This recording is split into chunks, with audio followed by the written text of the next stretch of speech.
Every day it's war on the television. A ruthless war.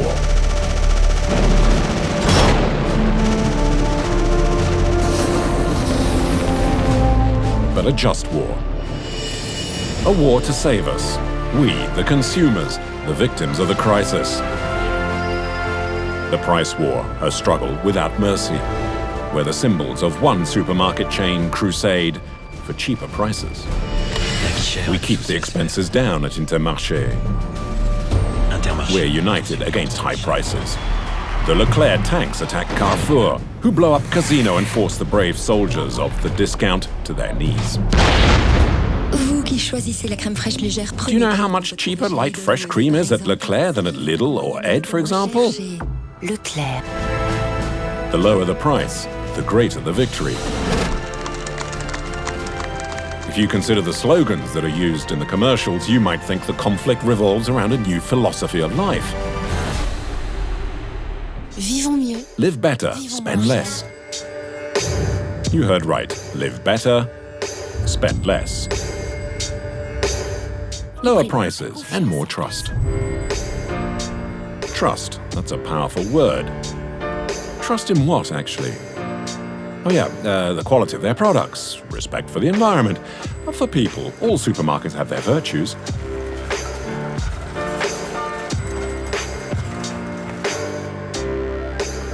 So follow us. Don't be scared. The consumerist miracle is just as unlikely as this food that's come from the four corners of the world. A globalized dish. It's the famous Christmas tomato, the strawberry you can buy in January, the Spanish cucumber, and Scottish salmon from Chile. Not expensive, but cheaper and responsible. Everyone comes here. Really? More now on the scandal of frozen food meals containing horse meat. You remember, surely. Findus, Spanghero, Picard. Romania, horse meat in the lasagna? You might have already forgotten that news, but it got to the heart of the matter. It's a Dutch broker based in Cyprus who negotiated the purchase of horse meat from a Romanian slaughterhouse. In the price war, it's the traders that buy and sell meat. Like petrol or gas, food has become a speculative commodity. It's the final stage where prices can be squeezed. Cheap beef, and if it's horse, well, that's fine. Society, in fact, considers it has a right to cheap food at low prices. And from that point, it's the workforce that becomes the adjustment variable. So you need a workforce that can be exploited at will. It's the workforce that pays for the low prices. The men and women you don't see. The people in Europe and elsewhere that feed us. Who do they belong to? Those hands that gather, pick and dispatch? Those hands must have a face. The face of modern slavery and human exploitation. The abuse is hidden behind the main fruits and vegetables we consume every day in all seasons. Tomatoes, for example. You buy them fresh, in meat sauces, in ready-made meals, as a juice. Concentrated, conserved in tins, such as whole peeled tomatoes. Branded, Auchan, Carrefour, or sometimes labeled simply tomatoes. 70% of cheap tin tomatoes come from Italy. In particular, the area around Foggia in Puglia, in the south of Italy.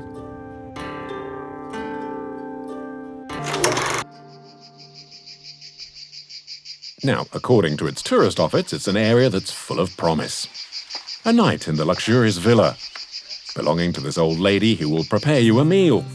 You can easily cycle round the whole area, even the hills, for the day.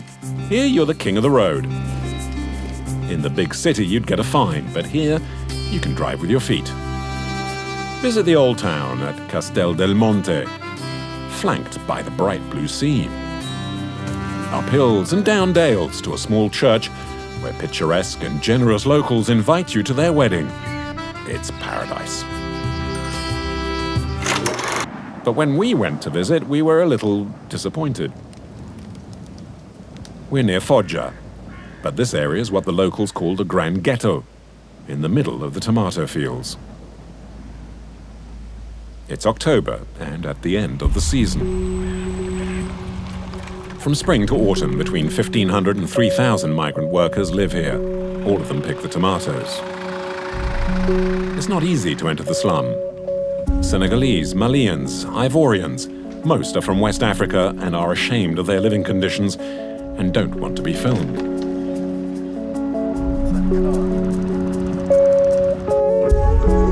Issouf finally does agree to talk. Age 29, he's from the Ivory Coast. It's 7 in the morning, almost too late to head off to work. We're working close by here today. It's just 20, 30 minutes away. That's why I'm still here. Otherwise, I'd have gone at 4 in the morning. The tomatoes are finished for this year. Issouf is now picking olives, fennel, or broccoli. To be able to live in the Grand Ghetto and set up your hut, you need to pay at least 100 euros each season to the landowner. This is where we're sleeping at the moment. This is the first blanket, the second, and the third. It's cold, and the cardboard huts don't really keep us warm at all. A plywood framework. Walls made from cardboard. And plastic as insulation. And opposite Issouf's hut, welcome to the canteen. This is where we can cook. And where we heat the water for when we wash. In the cupboard there are a few vegetables, but not even one can of tomatoes. That's the sugar, but it's got a bit hard, you see? Look, it was powdered, but now it's frozen. Because it's too cold? Oh yeah. I never expected these problems coming to Italy. I never thought you'd find such terrible living conditions and hardships here.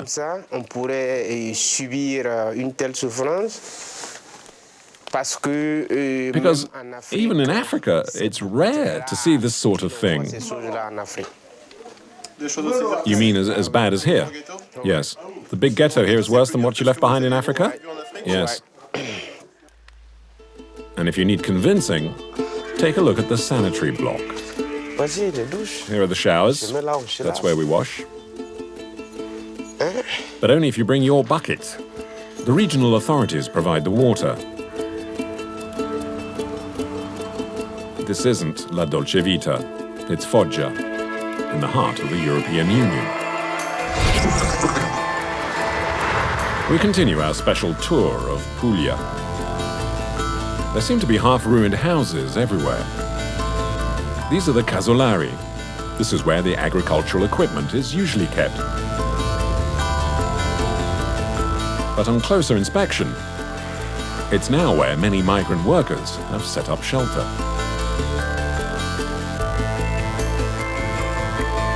How many are there subsisting in the middle of the fields in Italy?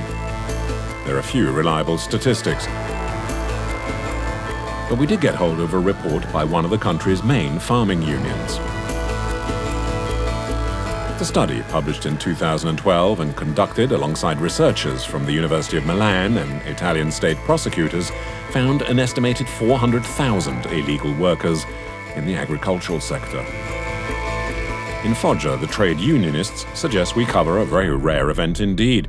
2 seasonal workers from Morocco are filing suit against their boss.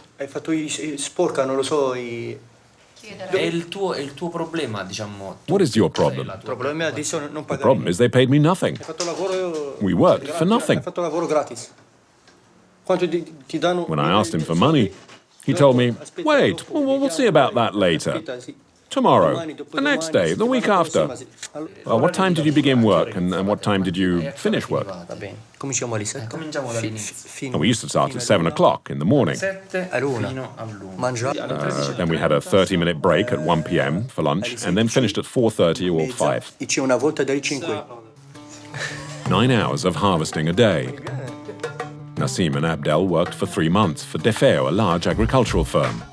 They were paid €310 each, but Defeo owed more than 4 times that. They took some photos of themselves during the harvest, but they prefer to remain anonymous, as one of them doesn't have working papers. So who paid the wages? The corporal, the team leader. A corporal?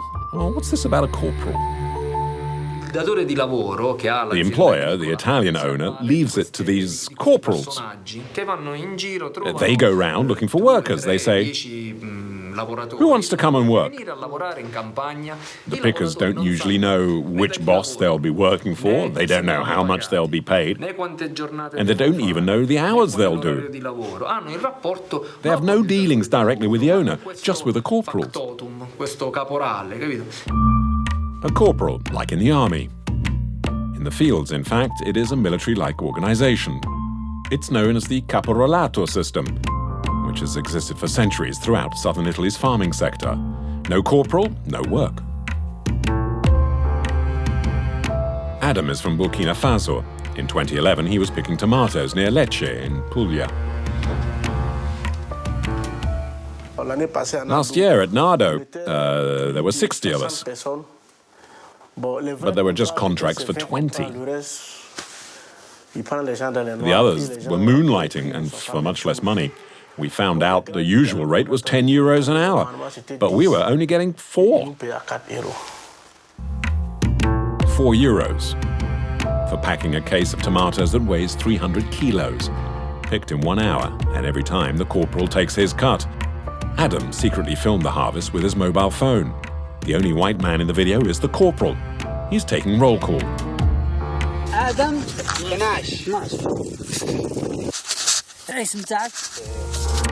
He's the taskmaster, the one who pays the workers and transports the troops. 8 crammed into a small van.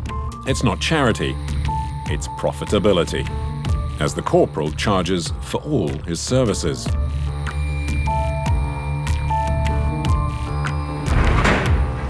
According to the union report, 100,000 workers in Italy are victims of this form of extortion. For a long time, the authorities turned a blind eye. But Valeria Mignone is one of the first magistrates to take some action. Quindi io ritengo che questa sia una forma moderna it's modern slavery. Per quella condizione, In fact, the Geneva Convention compares this form of exploitation to slavery. Di condizione analoga alla schiavitù. L'unico contatto The only contacts the workers have with the outside world are these corporals. They pay exorbitant prices for their water. A small sandwich costs them between €2 and €5. And they have to buy everything through the corporal. They're not allowed to get it any other way. They also need to pay the corporal for their accommodation, even if it's run down and unhygienic and out in the suburbs. Last year, the state prosecutor broke up a network of human trafficking organized by the corporals. The video comes from the Italian police, as it discovers this immigrant workers' camp near Nardo, in the southern tip of Puglia. Men sleeping under tarpaulins, or just in the rough. A 2-year inquiry involving phone tapping, when one morning, bingo, an Italian special ops police raid makes a huge bust. Intermediaries, corporals, traffickers, farming bosses. Altogether, 22 people are arrested. But the number of victims may never be known. Certainly hundreds of North Africans, Ghanaians, Senegalese, and Sudanese. prendono contatti con The immigrants would deal with a trafficker, nel mio caso pagavano intorno paying ai him around 3,000 to 3,500 euros for the journey. Veniva promesso They'd be promised a well-paid job and working papers, of course. Ovviamente il permesso di soggiorno. Quindi They'd arrive in Italy convinced they were there legally, having sometimes got into debt for that. But of course, everything was fake. Attestazioni false. Without legal employment, without papers, the immigrants are at the mercy of the network and can be exploited at will. Prosecutor Mignone orders the phone tapping of the suspected leaders for 3 months. In this recording, 2 farmers are referring to the immigrants as they would pack animals. Now this lot I'll wear out to the end of the day, like animals. So keep a fresh team for me, will you? And I'll see if they can do 400 or 500 kilos. Understood? Okay. As for the women field workers, you can just imagine how they're treated. How many women do you need for the warehouse? 11, 12? We'll take 2 women with us. They'll work in the warehouse some of the time, and the other time they'll work at night. Know what I mean? One network may have been dismantled, but how many others still exist in southern Italy? Tomatoes, watermelons, broccoli, grapes, all fruits and vegetables that sell well in Europe's supermarkets and produced by thousands of immigrant workers in almost slave-like conditions. With a little perseverance, it's possible to find out who's footing the social costs in these networks. But there's one product where the bill is even more expensive. And that's fish. At sea, there are no witnesses, no police, no unions, and the exploitation goes much, much further. We'll tell you about these people, effectively slaves, alone, out in the middle of the ocean.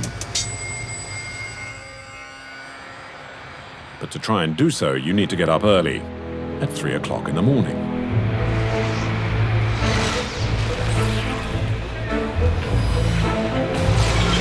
Rungis, near Paris, is the largest fresh produce market in the world. Building B4 is where the catch of the day can be found. 170,000 tons of seafood is handled here every year. In theory, you'd think these wholesalers are experts on fish. They know the names and surnames of each species, and of course where they come from. But we were somewhat disillusioned. To get to the truth, we used a hidden camera. I don't care where they come from. What matters are that I can sell them. Hello, how are you? Listen, I have a question about the prawns. What's this, for example? Oh, those are great. They're wild. They're from the Indian Ocean. The Indian Ocean? Because I was looking just now, and it said East Central Atlantic. That one? East Central Atlantic. But isn't Madagascar in the Indian Ocean? Oh, is this from Madagascar? Yes, on the box, East Central Atlantic is clearly marked. Funny how you forget your geography lessons from school. The East Central Atlantic is here. Among those who've given the matter some consideration is the environmental NGO that's built a reputation for its shock tactics out at sea, Greenpeace.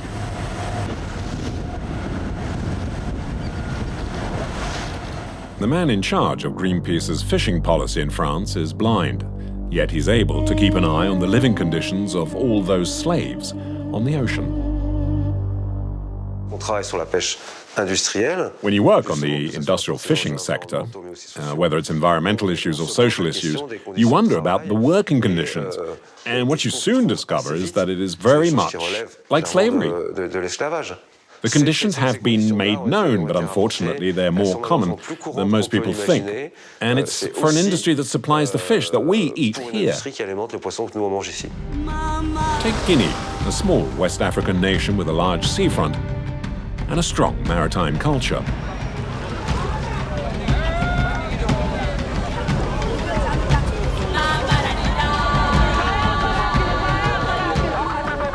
Conakry is the capital. The artisan fishermen of the port of Bulbiné set off every day into some of the richest fishing waters in the world. But competition is tough. Asian and European factory ships come to fish off the coast of Guinea. sometimes completely unlawfully. A 12-mile stretch of water is reserved for the small local fishing fleet, and the factory ships are banned. But some still cast their nets just a few hundred meters offshore where the fish are most plentiful.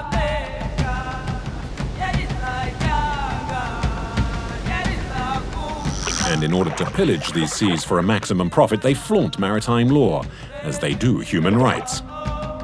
EJF, a British NGO, has attacked these practices. In its latest report on illegal fishing in West Africa, the organization lists the abuses and bad conditions that thousands of sailors are subjected to on board Korean and Chinese fishing boats. It filmed these scenes in 2006. This is a Chinese trawler. It could do with a lick of paint. But inside, this is where the fish is processed.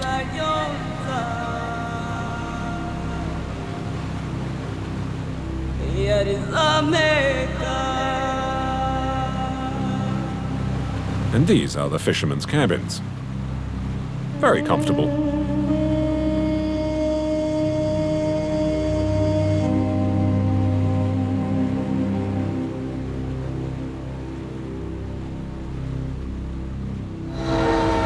On land, and in a suburb of Conakry, 1 hour from the port, we meet up with a sailor who went through hell on board ship. Aliseni, age 38, works on the factory ships. It's not something he chooses, but he has a family of 12 to feed.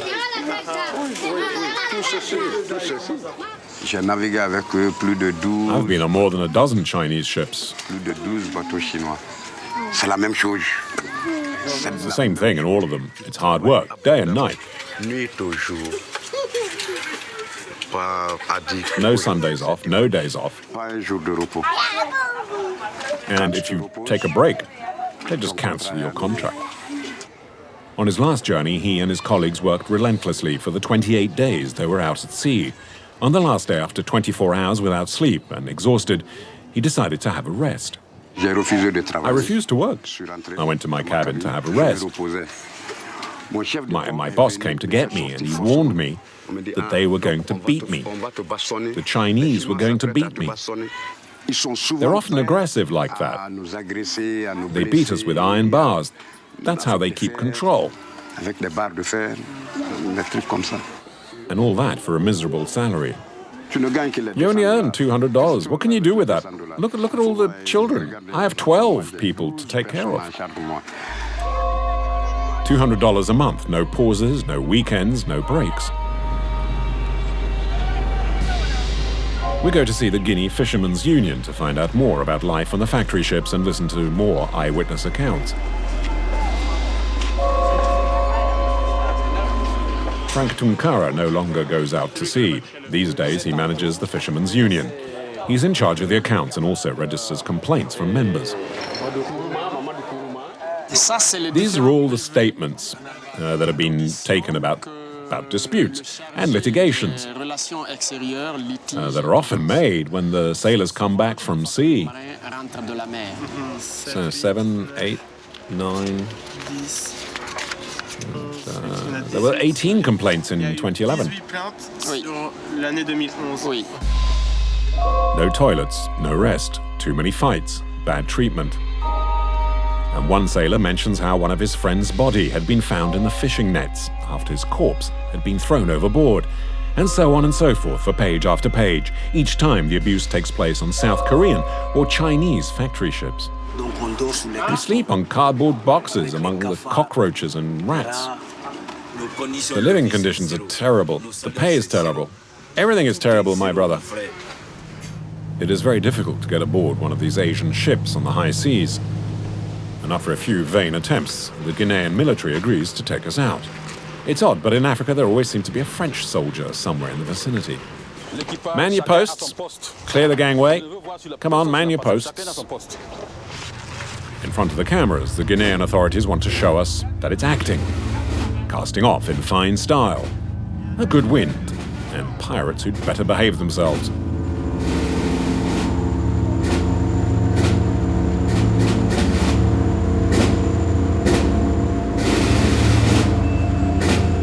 Our enemies don't sleep, so we mustn't sleep either. It's the reason we have a navy. Well, all right, we shouldn't really be making fun. But if we do, it's because the Guinean authorities are laying on all of this just for the cameras. The truth is, they've done very little to stop any abuses up to now. After 2 hours at sea, we spot a Korean trawler. It stopped, and well inside Guinean territorial waters. It's meant to be a no-go area for the factory ships. We set off.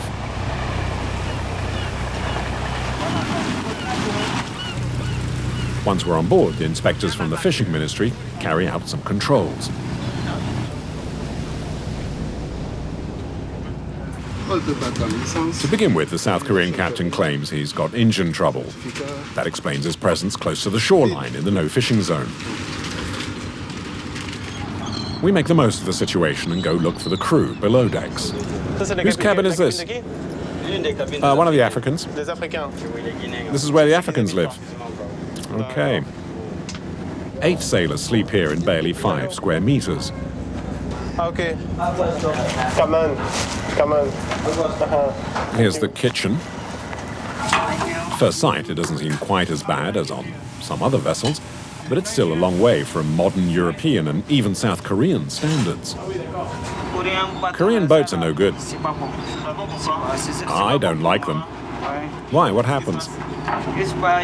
Well, the wages aren't enough. Well, how much do you get? $170. Is that good for you or not? No, it's not much. And there's no papers, no contract. Is this where they work? Can we go down and have a look? We don't have much time, and we go down into the hold. We have just a few minutes, but it's enough to see what's fished here off the coast of Guinea is packaged to make it seem it's from Korean waters. A nice sleight of hand. Because since 2007, Guinea no longer has the right to export its fish to Europe for sanitary reasons. There aren't the necessary facilities on land to ensure the fish stays fresh, as well as too many incidents of corruption among the authorities to guarantee the proper controls on the fishing boats out at sea. The fish caught here shouldn't make it to Europe, so its nationality is changed. We asked the captain where he hopes to send his real, fake Korean fish. Fish here, Europe. How do you send it to Europe? Fish, how does it go to Europe? Europe. The Spain. Español. Las Palmas. Las Palmas. Okay. On the box, the stamp, CORF 181. It means it's EU approved and authorizes the Korean boat to deliver its fish to Europe. Getting Guinean fish into Europe is a tried and tested procedure. Refrigerator ships come to pick up the cargo that's often being caught illegally close to the coast. It's known as transshipment, and it's also illegal.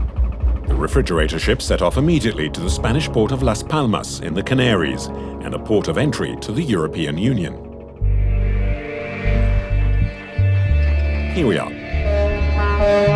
Las Palmas, the Canaries, and part of Spain. We notice an official chart from the port authorities. It shows the comings and goings of 3 refrigerator ships in 2012 between West Africa and Las Palmas. By our reckoning, they would have delivered at least 35,000 tons of fake Asian fish to these warehouses. Lianrun and Haifeng, both Chinese ships, and the Seta 73, Korean. After double-checking, the Seta 73 is the ship that takes the fish caught by the factory ship we'd boarded off Guinea and imports it to Europe.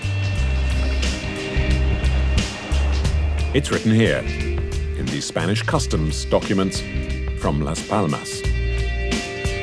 The customs official has no problem with the fish. It's Korean, and that's it. Isn't it a problem that it's marked Korea? No, the origin is Korea.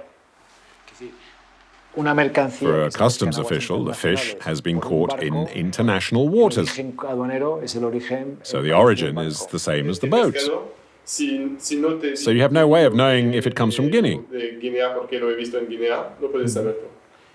No, I can't tell that. But there's a document that states the fishing was checked. So for us, it's legal. Can you tell me who buys this fish? No, yo te puedo dar, podríamos buscar. I'll need to get some statistics. Datos concretos de. But anyway, the law forbids me from giving you the name of the buyer of a specific cargo of fish. Estaría violando la ley y estaría incurriendo en responsabilidad. And that's how the European Union allows fake Asian fish, of which it knows neither the origin nor the conditions in which it was caught, into its territory. And it won't tell us where it's going either.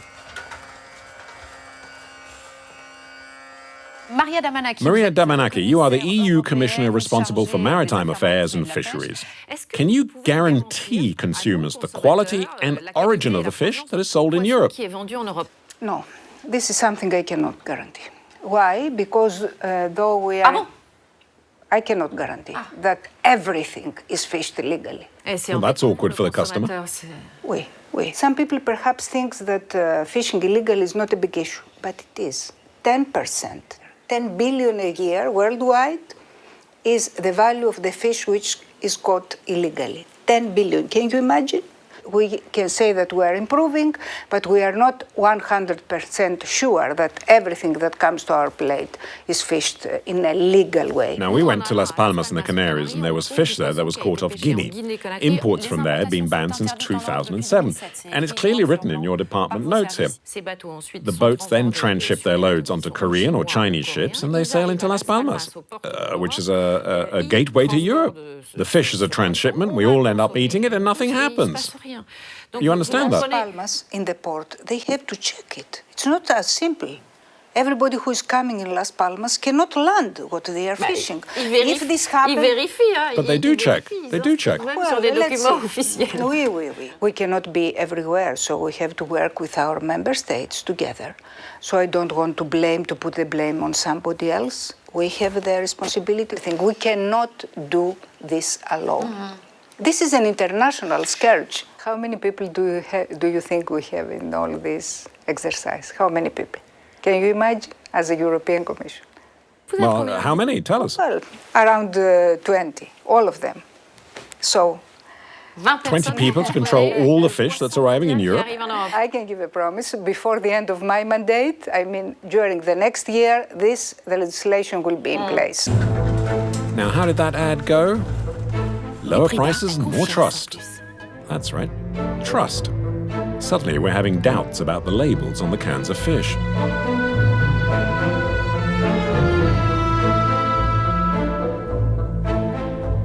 Maybe now you'll understand why we journalists sometimes have to go shopping with a secret camera. Supermarket signs means we don't often have to rummage about on the shelves to find what we're looking for. All the wonderful products are well presented and well lit, and sometimes prevent us from seeing the important things, like exploitation of the workforce, and from there, it's sometimes a short step to exploitation of an entire region. Take the banana. We eat it all year round, on average 8.5 kilos a person in France, and often sold very cheaply indeed. It comes from the French West Indies, from Latin America, or from Africa. 1 out of 10 bananas sold in France comes from Cameroon. Go on, admit it. You never look at the little stickers, do you? This one says Booba. The banana is also sold under the name SCB. 2 clicks and we come across a video from a group that gathers consumer opinions and then attributes an annual Flavor of the Year award. Certainly it's not a prize for a sense of humor. I wanted to ask you how you were. And I wanted to tell you, I have the banana, and I know you want it. Well, we're talking about bananas today, in fact, with the SCB premium banana from the fruit company's own plantations in Africa. It's pampered on its entire journey, all the way to the customer's table. Its wonderful yellow-orange color, and this banana is handpicked from the exceptional climate and soil of these African countries, Ivory Coast, Cameroon, and Ghana, where it gets its character and intense flavor. Whoa, it makes you want to leave for Africa straight away, and Cameroon in particular. That's where the Fruit Company, a French multinational that produces the banana, bought 4,500 hectares in 1991. PHP, the Haute Penjas company, stretches over 4,700 hectares. In this corporate video, the Fruit Company outlines its activities. Wonderful landscapes, wonderful fruits, a radiant workforce. Owner of its own plantations, the Fruit Company has been able to set up an environmental policy based on well-thought-out farming methods, the protection of nature and the reduction of its environmental impact. Given all this, it's obvious that when we call the Fruit Company's Director of Communications to get permission to film, he and they will welcome us with open arms. Oh no, well listen, we're perfectly happy with what we're doing. It's just that we don't want to be compared with people who don't share the same vision of this business. But we have done many. We do many, as you can see on our website. We just don't want to get into anything controversial. Controversial? No permission to film? Well, that's just making us more interested. Flitting about on the internet, we find an extract of a report drawn up by FADENA, a Cameroonian NGO, in 2010. For 3 years, and with the support of the United Nations, FADENA states it had studied the impact on the environment and health of the use of pesticides in the region where the Fruit Company operates. Only a resume of the report is available, but has the link between chemical products and a number of illnesses among the local population been properly established? The main illnesses linked to the use of pesticides in the region have been identified. The results are available in one country, Cameroon. And we told you about not trusting appearances.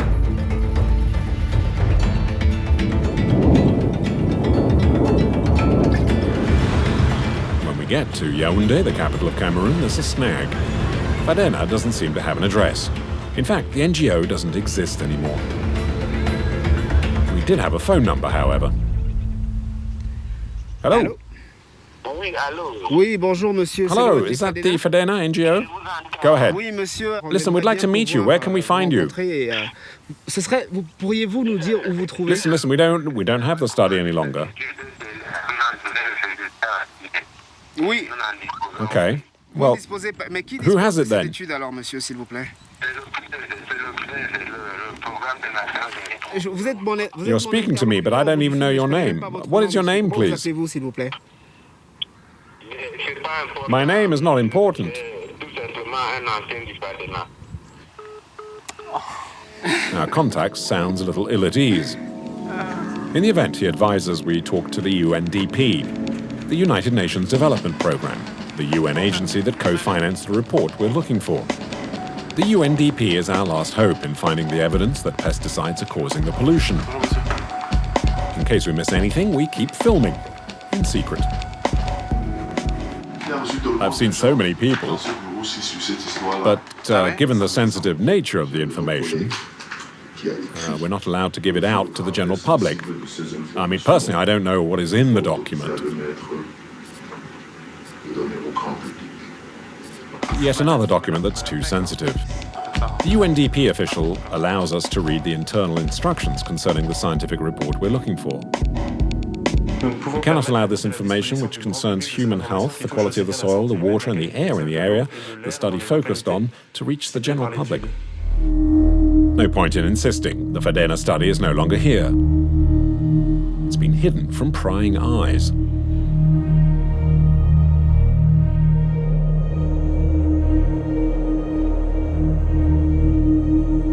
So there's no way to find out more about an eventual link between the use of pesticides and illnesses among the people living near the banana plantations in the Njombe Penja region. The area is a stronghold of PHP, the Cameroonian subsidiary of the Fruit Company. To talk about pesticides that are used in the plantation, we meet up with someone who still works for PHP and who prefers to remain anonymous. As we drive through the plantation, we give him a list of chemicals used to boost plant growth that have now been banned in France. To start with, these are fungicides. Do you use any of them? Yes, we use Bravo 720 SC. Bravo was withdrawn from the French market in 2010 as being potentially carcinogenic. Ditane? Titan causes irritation to respiratory passages and was removed in 2007. Manzat 75, we still use that. Manzat 75 was also withdrawn in 2007 and it also irritates respiratory passages and pollutes water. Ciganex. Ciganex has not been sold in France since the year 2000. Its toxic effects are still uncertain. You realize that all of these products that have been banned in France and some for many years, that's not right, is it? Well, it's no longer used in France because it was estimated to be a health hazard. These pesticides are still permitted in Cameroon. According to our witness, PHP uses them on their plantations. On its internet site, the company claims it respects the laws of Cameroon, France, and the EU. What the locals are particularly unhappy about are the methods used to spray these chemical products, not just on the ground, but also by plane, crop dusting, as this recent video shows.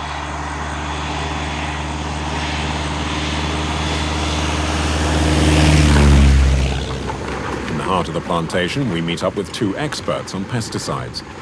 They've worked for a number of years for PHP. They too prefer to remain anonymous. So when the plane sprays the product, the wind takes it and some of it falls onto the local population. There are deposits, and when the plane passes overhead, everyone gets a load on their body, their skin, and all over.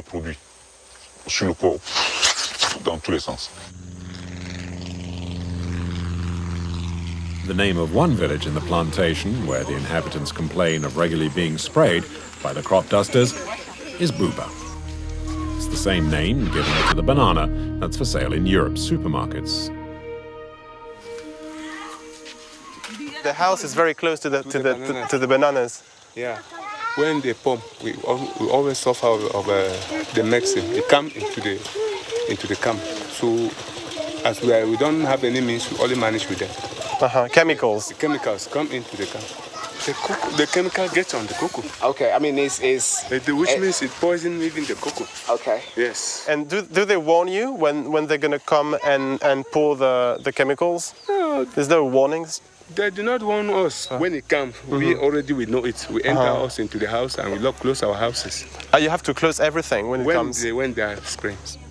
The crop dusters fly twice a month and can harm the locals living close to the plantations.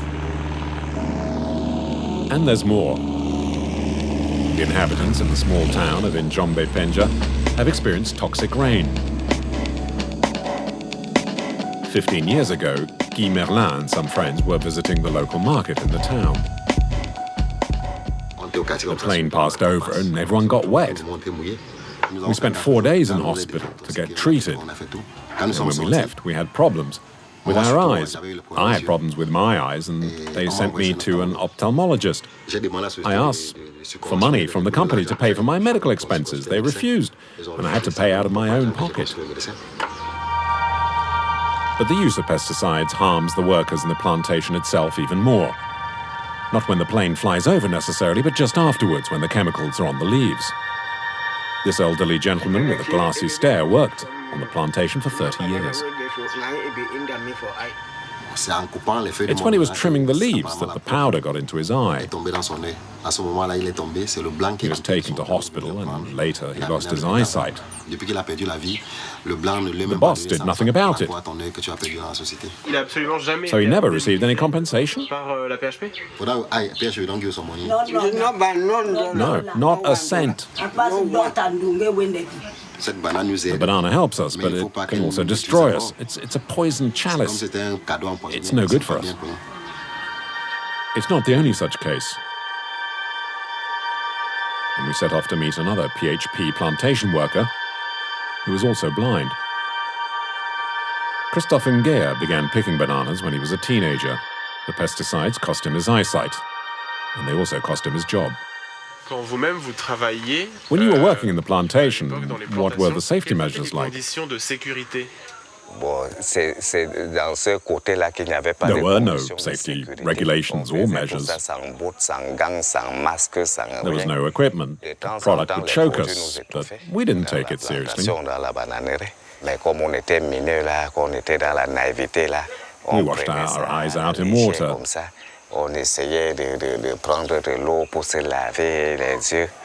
And they gave me drops to relieve my eyes. But eventually my sight got worse and worse. And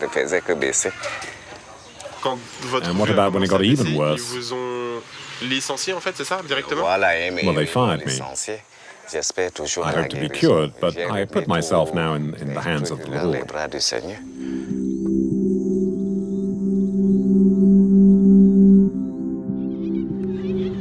Eye problems are common in the plantations.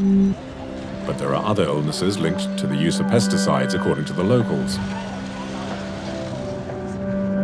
We want to check the facts and seek more evidence. A few kilometers away, Dr. Wong is a consultant at the St. John of Malta Hospital. While he can't prove it, he's noticed a pattern between some illnesses and the pesticides. To say we have a problem and it's linked to the pesticides is a hard thing to prove. I'm referring to eye problems. It's when, for example, a plane has passed overhead and then someone comes and says their eyes hurt. I've had patients like that. Those cases can be proved. But I have no proof that pulmonary illnesses are connected. But there are people with lung infections. But as a scientist, what's your gut feeling? En tant que scientifique, vous vous dites qu'il y a des probabilités quand même. Well, if anyone is exposed to pesticides for a certain time, then it's obvious their lungs will be affected. But there has to be a relationship between cause and effect. If you're exposed for long enough, you can't say there isn't. We tried to obtain some medical files from the St. John of Malta Hospital where the doctor works, but it was impossible. Maybe because it's partly financed by the very PHP that's a subsidiary of the fruit company. Something their online corporate video is keen to point out. The hospital also allows to care for the local inhabitants. Getting proof within the banana plantations is by no means easy. The number of sick people, the type and cause of illness. What we do discover, though, are people who've become social outcasts. Something's wrong with this picture. It's one of the richest regions in the country, and yet, look around. The community of Njombe-Penja doesn't look as if it's profited from the riches bananas can provide. The former mayor claims he was sent to prison without passing go for having raised the issue. He'd just been elected mayor in 2007. Paul-Eric Kingwe is looking for financing for Njombe-Penja. There's no money in the coffers. He says the large businesses in the community hadn't paid any taxes, company or otherwise. Amongst them, largest local employer, PHP. We have a company like PHP. It makes billions, and yet it doesn't pay a penny in tax. I arrive and I tell these people, well, since you've been having fun and a good time and you haven't been paying taxes, you know what, my town has no money. So now you have to start paying. Paul-Eric Kingwe is immediately backed by Cameroon's fiscal administration. The Director General makes it known he'll ensure the strict application of the law, and then companies like PHP will have to pay taxes like everyone else. Yet 2 months later, on the 28th of February 2008, the mayor is arrested and accused of fomenting popular unrest in the region. A strike and demonstrations against the increasing price of fuel and foodstuffs are blamed for the outbreak of the deadly incidents. There's no evidence, so the law accuses Paul-Eric Kingwe of embezzling from his own town hall. Each time there's an appeal, there's another banana skin to negotiate. 5 years on, and the former mayor is still in prison. He takes advantage of a few hours' leave by talking to us. If you decide that you want to take on the company, either as mayor or as an individual, you must understand that every means has been put in place to make sure you're crushed. Off to prison, Mr. Mayor. Now, what role did PHP play in all this? Is his fate tied to the PHP case? Nothing indicates it is. Whatever the case, according to the Njombe-Penja accounts, it still hasn't paid up. The fruit company, the owner of PHP, later assures us by email that it has now been paying tax since 2011, but straight to the state, not to the local community. Health problems amongst the locals and some serious back taxes to pay. If PHP manages to go on cultivating bananas easily, it's because it's been cultivating good relations with the Cameroonian authorities. By way of example, the offices of the local MP, Ndono Mbanga, are on PHP property. And incredibly, the Member of Parliament is also the Director of External Relations for the company. As we didn't get permission to film, we do what we usually do in these circumstances, which is to hide the camera and film in secret. You're an MP, you work for PHP. Isn't that a combination that might intimidate some of the people around here? Because you're the MP and people will think they won't get far if they come to see their MP to complain about PHP? If people say PHP does this or PHP does that, I listen. And then I find a solution, a fair solution. It's about keeping a good neighbourly relationship with the local inhabitants. And sometimes I even stand up to PHP on behalf of my constituents. Normally one might call it a conflict of interest, but the MP isn't the only one. Let's just recap. So he's the Director of External Affairs for PHP, and another MP is currently the Chairman of the Board of PHP. His predecessor also held the same post and was Minister of Commerce at the same time. People's representatives who actually work for PHP, a well-established network that extends as far as Paris. Well, who wouldn't like to play with the grown-ups at the Élysée Palace where the French president lives? Today, Paul Biya, the president of Cameroon, has come here in the guise of travelling salesman. After his meeting with President François Hollande and all the ceremony of state, we ask him a few questions about the links the Cameroon government has with the French banana company. Mr. President, one question please about bananas. We saw some serious problems, including health problems and social issues, relating to the activities of PHP, the fruit company in Cameroon. Could you explain to us why your government doesn't do anything about it? The government has a lot of problems to deal with. But to get into the details, I've brought along the Minister of the Economy. We haven't ignored these problems, and they're part of what we're trying to resolve. But there are social problems, there are health problems that have been raised down there, and yet the people are complaining that the state has done nothing for them. What can you tell them? These problems will be resolved, sir. Well, who can we talk to? A driver? A guardsman?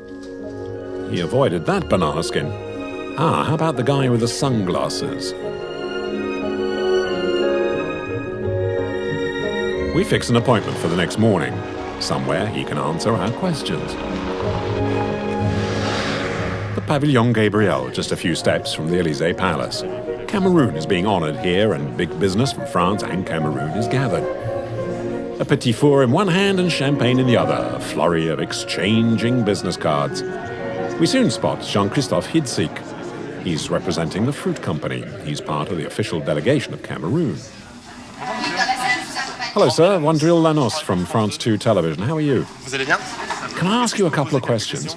I'd like to talk about bananas in Cameroon. I'm really quite tied up, actually. Maybe I can find someone for you. But you represent the fruit company, unless I'm mistaken. I work with them, but I'm not familiar with all the issues. Let me find someone for you. Truth be told, it would be better to find someone else. But despite insisting, the fruit company refused to be interviewed.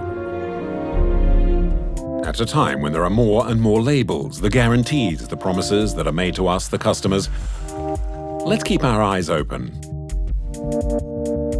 And let's ask ourselves, if sustainable businesses exist, doesn't that mean that unsustainable businesses also exist? So next weekend, when we're pushing the shopping trolley between the shelves, we should stop and ask, at what price does exploitation begin?